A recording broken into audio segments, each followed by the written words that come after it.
CC Cycle 3, Week 22. We're going to start with the geography, and this week we're doing our deserts.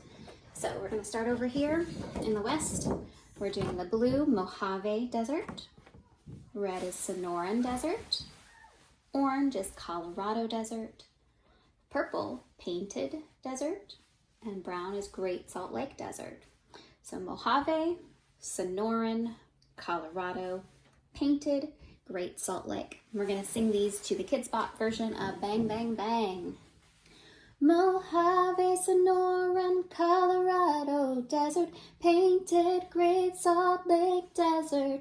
Come on, let's go out to the desert. Mojave, Sonoran, Colorado Desert, Painted, Great Salt Lake Desert. Come on, let's go out to the desert.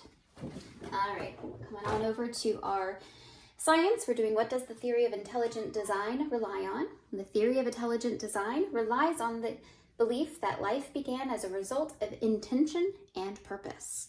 What does the theory of intelligent design rely on?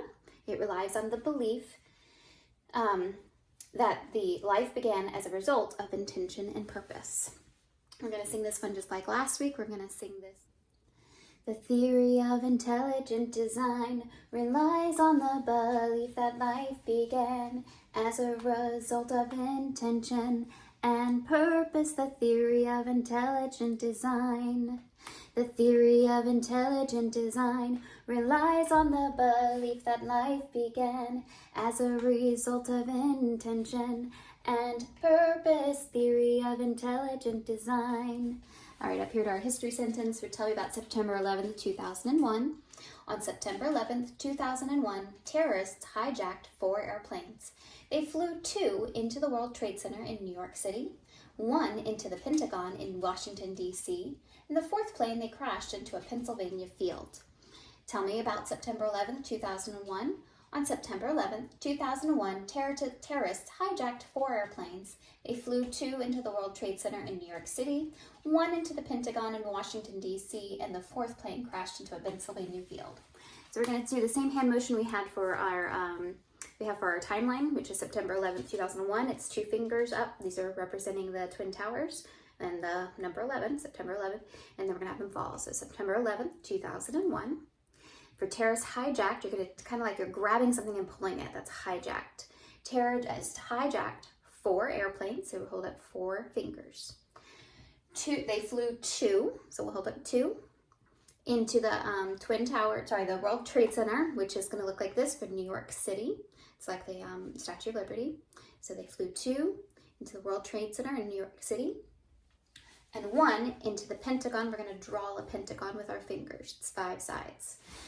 1 into the Pentagon in Washington, D.C. The 4th plane crashed, so we're going to take our arm here, and it's going to crash down here into a field in Pennsylvania. On September 11th, 2001, terrorists hijacked 4 airplanes. They flew 2 into the World Trade Center in New York City, and 1 into the Pentagon in Washington, D.C. The 4th plane crashed into a Pennsylvania field. On September 11th, 2001, terrorists hijacked 4 airplanes.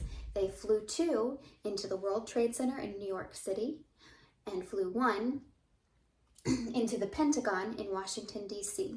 The 4th plane crashed in a Pennsylvania field. All right, over here to commutative law for math. Commutative law for addition is A plus B equals B plus A. That's A plus B equals B plus A. For multiplication, it's A times B equals B times A. So commutative law for addition, A plus B equals B plus A. For multiplication, A times B equals B times A. Commutative law for addition, A plus B equals B plus A. Commutative law for multiplication, A times B equals B times A. All right, on up here to our Latin.